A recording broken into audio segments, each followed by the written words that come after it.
Thesis: the leadership of Prophet Muhammad is the ideal example for modern leaders to embody, as his commitment to the cause and charisma influenced and inspired many even beyond his own time. Who was Prophet Muhammad? Background: Prophet Muhammad was orphaned at the age of 6. His father, Abdullah, died when he was born. His mother, Amina, died soon after, leaving him with his grandfather, Abdul Muttalib, who died when he was 6. He was then raised by his uncle, Abu Talib, a powerful man amongst the Quraysh tribe who loved Muhammad more than anyone. He grew up within the community but had never taken part in pagan rituals that the Quraysh held. He himself began fasting in the caves of Mecca every annual pilgrimage. The belief of Allah was still prevalent from the times of Ismail. However, they had started to add more gods to the one God, Allah, thus turning their backs on the monotheistic religion they had once followed. But this laid the groundwork for Islam, as it was not a new God that Prophet Muhammad was introducing, but he was taking the community back to their roots. Speaking of the God of Abraham, Jesus, and Moses, Prophet Muhammad was greatly respected in Medina. He was known to never lie, cheat, or steal, all common practices by the pagans of his time. He would often help in settling disputes amongst people, and was rightfully so nicknamed Al-Amin, the truthful one, and was well loved by everyone. When he was about 40 years old, Muhammad's early revelations from the angel Gabriel began. The revelation spoke of a need to return to the monotheism of Abraham. Muhammad's fledgling religion continued to develop throughout his life, through periodic revelations, often relating directly to events currently facing his new faith. But what made Prophet Muhammad a charismatic leader? Charismatic leaders have an emotional impact on people and inspire them to do more than they would normally do. Despite obstacles and personal sacrifice, their passion for a mission inspires people to follow them and motivates people to transcend their own interests for the sake of achieving the goal. There are some characteristics that differentiate a non-charismatic leader to a charismatic leader. Number 1 being its likableness. Shared perspectives and ideal vision make leaders likable and an honorable hero worthy of identification and imitation. One of the most important aspects of charismatic leadership is how followers view their leader.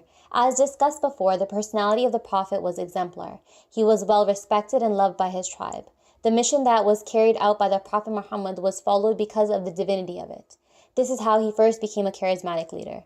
It was from his personable approach, as he was known as Al-Amin, loved in his community, known as someone who was truthful, and many stories gave testimony to his flawless character. Another defining characteristic of charismatic leadership is creating an atmosphere of change.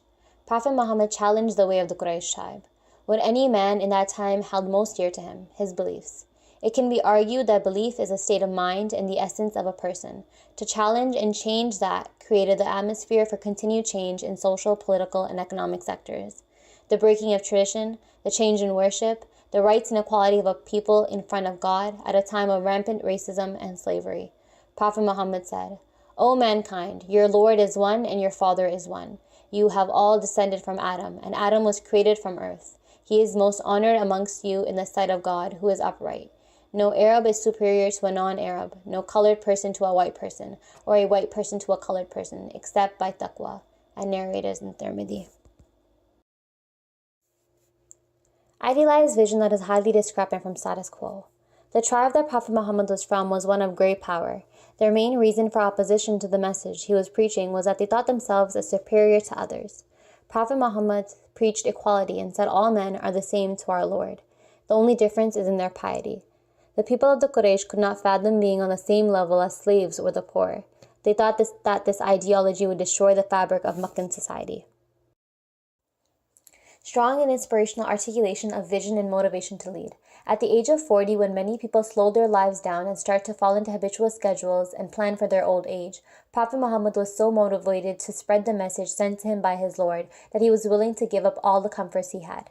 His community once loved him, yet he was exiled. He was called a madman, a poet, a sorcerer, many claims thrown his way to defame him, and assassination attempts. Yet his motivation was so strong, unwithered by opposition. On account of MU'AMMAD, a Bedouin woman who met the Prophet on his journey to Medina, said the following about him.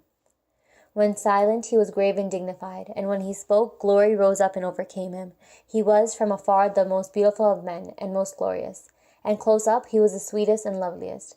He was sweet of speech and articulate, but not petty or trifling. His speech was a string of cascading pearls, measured so that none despaired of its length, and no eye challenged him because of brevity. In company, he is like a branch between two other branches, but he is the most flourishing of the three in appearance, and the loveliest in power. He has friends surrounding him who listen to his words. If he commands, they obey implicitly, with eagerness and haste, without frown or complaint. Transcends position, personal power based on expertise and respect and admiration for the leader. The Prophet was not under any formal authority, yet he was still followed as he was. He was a man who was given respect and was listened to. He was never forceful in his religion. He only called for people to believe and started off with a very few number of Muslims. In conclusion, why the Prophet Muhammad is a role model for charismatic leadership is because he displayed these textbook definitions in his way of life long before the men who coined these terms were even born. His personality and approach to his companions and people who even despised him should be the framework of leadership. He rose above the criticism and propaganda against him and successfully led religion, politics, and community single-handedly. His leadership skills transcend time as 1.7 billion Muslims all over the world still follow and try to emulate his flawless character.